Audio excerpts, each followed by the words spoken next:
Hello, I'm Russkiy. Welcome aboard the Eastern Express, and as always, I hope you enjoy the journey. They say demographics is destiny. In the vast expanse of the Russian Federation, a country once imagined as the bastion of Orthodox Christendom, a quiet transformation is underway. As ethnic Russians dwindle in numbers, populations from the North Caucasus, Volga, Urals, and Central Asia are on the rise. Today's Russia may still proclaim itself Orthodox and sovereign, but under the surface, the map of faith and demographics is shifting. Picture this: a Muslim bus driver in the Far East kneeling to pray in a bus terminal. A short break for him, but for many Russians, a provocation. Some see faith, others see a threat. That moment of prayer captured on camera became a spark of rage, fear, and mistrust. And that rage is telling. On this episode, we're taking a closer look at Islam in Russia. Without further ado, let's take a look at our latest report to find out more. Russia is home to millions of Muslims, including large numbers of Central Asian migrants, but a shortage of mosques in major cities forces many to pray in public spaces. Islamic practice requires 5 daily prayers, often during working hours. Critics argue that praying on sidewalks, in parking lots or on public transport is inconsiderate and provocative. Religious scholars note that Islam permits prayer in clean public spaces, but advises worshippers to avoid roads or crowded areas. Migrants themselves fear backlash. The debate comes amid heightening scrutiny of Muslim migrants following the Caucasus City Hall terrorist attack in March 2024, which led to intensified police raids and deportations. Rights activists warn that growing hostility could deepen social divides and fuel discrimination.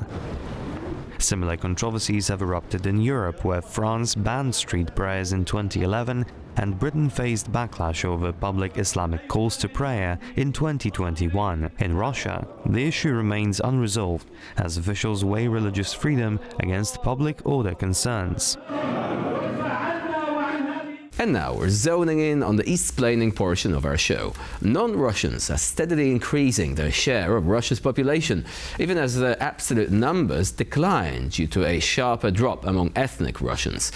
Experts warn that low birth rates, shifting immigration patterns, and ineffective Kremlin policies could reshape the country's ethnic balance in the coming decades.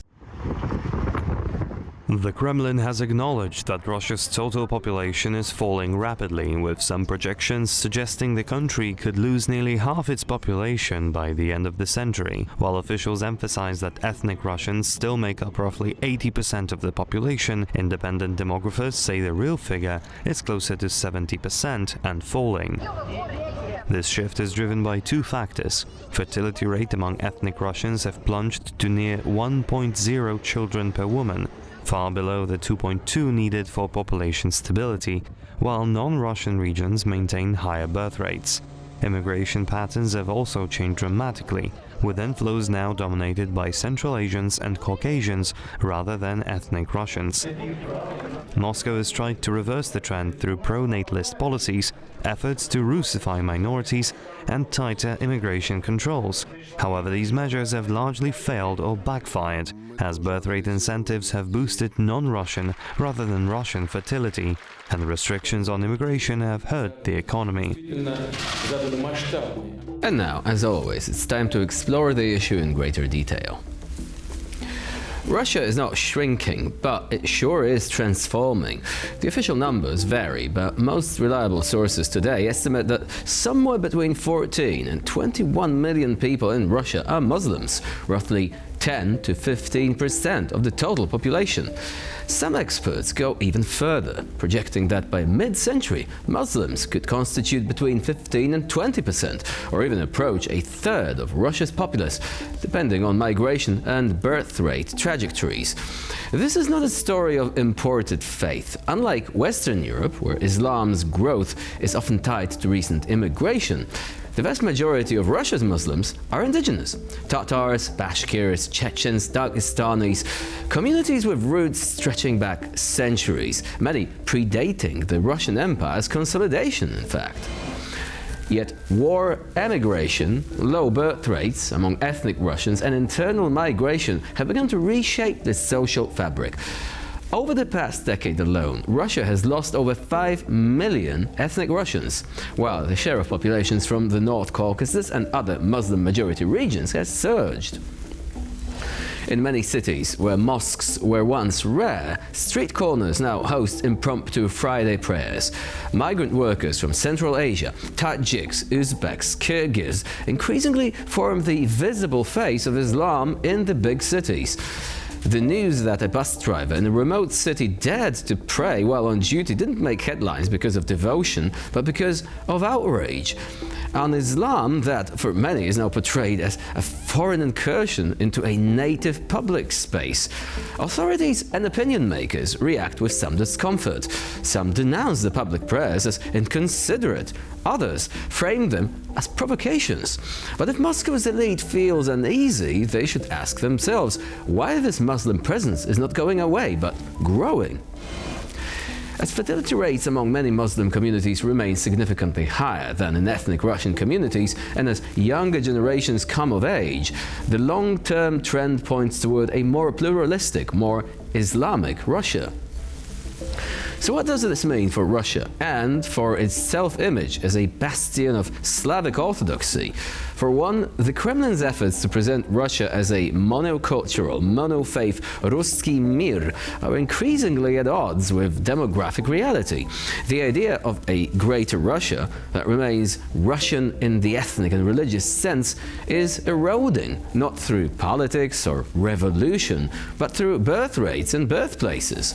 As Muslims become more visible, resentment fueled by economic hardship, xenophobia, and the fear of a changing identity threatens to grow. Which means Islam in Russia is no longer just a matter of faith. It is a question of power, belonging, and the future of what Russian identity really means. The next decade will tell whether Russia will manage to integrate this rising tide or whether fear and repression will attempt to push it back down. But the tides are already shifting. And joining us now to shed more light on this story is Iwona Kaliszewska, Institute of Ethnology and Cultural Anthropology at the University of Warsaw. Hello and welcome to Eastern Express. Hello, thank you. So, when the war ends, we should probably say when and not if, because eventually it will, what kind of Russia will emerge from this conflict in terms of demographics and ethnicity? Well, I wish I knew, though, like looking at Russia's demographics now and the disproportion between the demographics among ethnic Russian or basically Slavic population and the Muslim population, that might be Russia with 1/3 of Muslim population. 1/3? So essentially the trend is likely to be maintained, right? The birth rates among ethnic Russians going down and remaining steady or even rising among non-Russians, essentially. Well, I wouldn't say they're rising, but even if they stay at the rate that is there at the moment, that would be 1/3 of the population. I mean, essentially now Russia has like around 15 up to 20% of Muslim population. So, and I think we shouldn't like make that distinction, Muslim, non-Muslim. What is important is that Muslim population is more vibrant and lively and young, whereas the other so-called ethnic Russian population is demographically declining, and in terms of, for example, religion is not much involved in these issues, opposite to the Muslim population. This is also reinforced by migration, right, from Central Asia, for example. It is, but Russia, even without Central Asian migrants, Russia has its own Muslim population that we often forgot about, like people from the North Caucasus, for example. That still makes up like 10% of the Russian population. Tatarstan.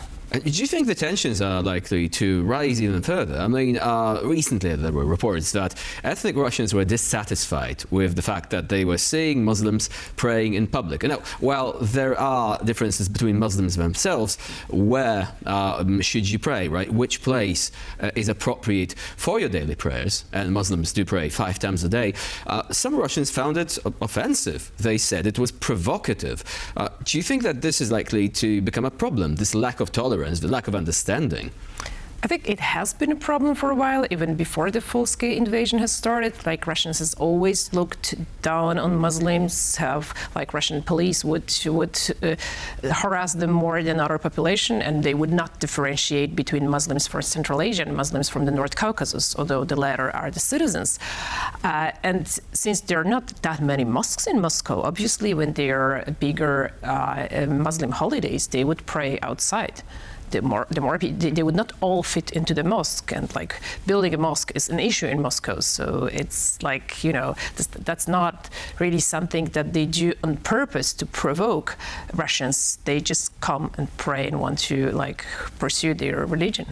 And these sentiments are not uniquely Russian. I mean, we have tensions in Western Europe as well. We have, again, a lack of mutual understanding between people who have been, living there for generations, and then the younger Europeans coming from other countries. Some of them being assimilated more, some less, but nevertheless there are cultural differences, right?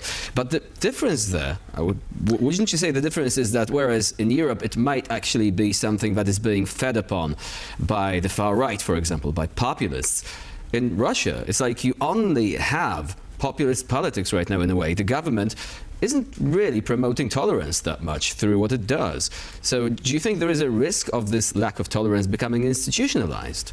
Well, of course it is, but I think these comparisons between Western Europe and Russia are not valid, because like the population that is coming to Russia comes from the former Soviet Union, so these are not people that are not integrated into society. I mean, to some extent they're not, because they're treated as workforce and kind of even as slaves in certain issues. So it's more of a class difference than actually like cultural differences that come and play here. So that's one thing that it's not a culture clash like in Western Europe. At least some people perceive it as such, right? Well, of course, the cultural clash is something that is a construct, and you can always create a cultural clash. And obviously, Russian authorities are playing on that. So they would, for example, blame Central Asian migrants, in particular people from Tajikistan, for terrorism. So they're building up on this terrorism narratives. And of course, Caucasus City Hall, right? Yeah, Caucasus City Hall.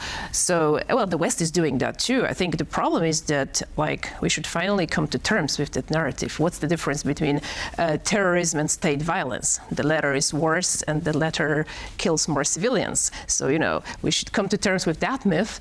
But of course, both in Western Europe and in Russia, it's an easy political myth to use to mobilize people in favor of some grand state narrative like Great Patriotic War or Russian patriotism, because that's at play here. Russian authorities, of course, they do not want to provoke like pogroms, because they still need migrants from Central Asia, but it's always good to have a scapegoat to blame for things that do not go well, and at the same time to feed in the patriotic narratives to build a greater Russia.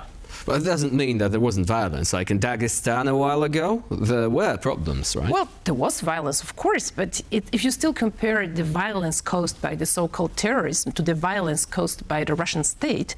No, but I mean the ethnic tensions. I don't mean like, terrorist attacks or anything like that. I mean just tensions between Russians and non-Russians. And also the fact that, for example, you have Chechnya, and you actually effectively have this sort of regime that is installed there, loyal to the Kremlin. It doesn't mean like everyone in Chechnya itself really loves Vladimir Putin, right? No, of course not. They mostly don't. But it's a post-war society, so they also don't want another war. But the tensions are also there. Like they're caused first of all by authorities, and only then by the populists or the narratives supported by the government. Because even before the full-scale invasion, migrants from the North Caucasus and Central Asia have been treated as second-class citizens. They have been harassed by police, their documents being constantly checked. More recently, I think a year ago, around like 50,000 migrants from Central Asia have been deported back to their countries. So there's a constant harassment both of the migrant population, of the local Muslim population. So these are technically harassments and persecutions of populations that is from the former Soviet Union or even from Russia, but that is Muslim if it comes to the religion. So isn't that an immense paradox? Russia which doesn't trust migrants, yet it cannot live without migrants. Russia turning against non-ethnic Russians, but once again, these non-ethnic Russians might actually help it survive a demographic catastrophe. How would you maintain these narratives if they are essentially counterproductive? That's fair. That's fair enough. Like on one hand, they need Central Asian migrants as workforce. On the other hand, they want some of them to integrate, receive citizenship, or perhaps go and fight in the war. They're also like, I don't exactly know the numbers, but around 10,000 Central Asian migrants fighting against Ukraine that have been recruited by the government. Some of them have Russian citizenship. So there is this tension and paradox, but at the same time, Russia needs a grand narrative that there is a common narrative for people to believe in something, to unite people. And they try to unite people on the basis of greater Russia, but Russia that is ethnically Russian. So this right-wing populist... Work? I mean, wouldn't you say that in the Soviet Union, at least the narrative was cohesive? The Soviet Union was multinational. It was supposed to be a great collection of nations working towards the greater good and building socialism. Now, Russia today, the Russian Federation doesn't have that. It has a mono-ethnic narrative for a multi-ethnic society. Well, I hope it will not work, but it is working to some extent. When you look into the peripheries, when I, for example, look into Dagestan or Buryatia, they are to some extent installing, even right from the kindergarten, the notion that we are all Russians. So they try to make more people Russian, make them patriotic towards Russia.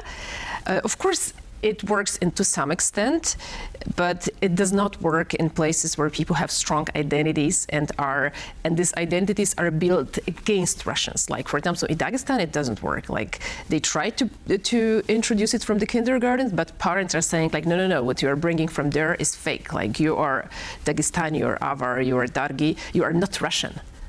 But this Russification policy, it's only viable if you actually have ethnic or institutional dominance in a given area. But as you're saying, like, let's look at Tuva, for example.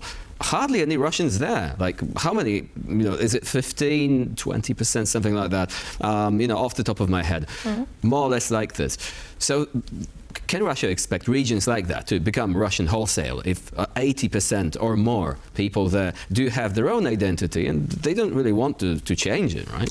Well, to some extent it can, because these are the social engineering processes that take a long time. But eventually, if Russian culture is something to aspire to, like in Soviet Union, there was this grand narrative: we are all different. But at the same time, Russia was the main, Russian culture was the main one, was the one should aspire to. So they are technically trying to do the same, just without the grand narrative: we are all different. We are all different nations. They don't want this local nationalism, local distinctness to emerge. So they are fighting. They're trying to fight it down. Also economically, because some peripheral regions like the North Caucasus is actually not doing economically very bad. Like, it's doing pretty well. That's the problem. So they see economically they rise. At the same time, this narratives comes. It can be catchy for younger generations, not for the generations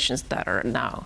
Well, very quick question, but I think we need to acknowledge that there are also groups which are disappearing fast, and this process is accelerated by the war, because young men are being recruited from these ethnic groups, like in the Far East, for example, and they're on the verge of extinction.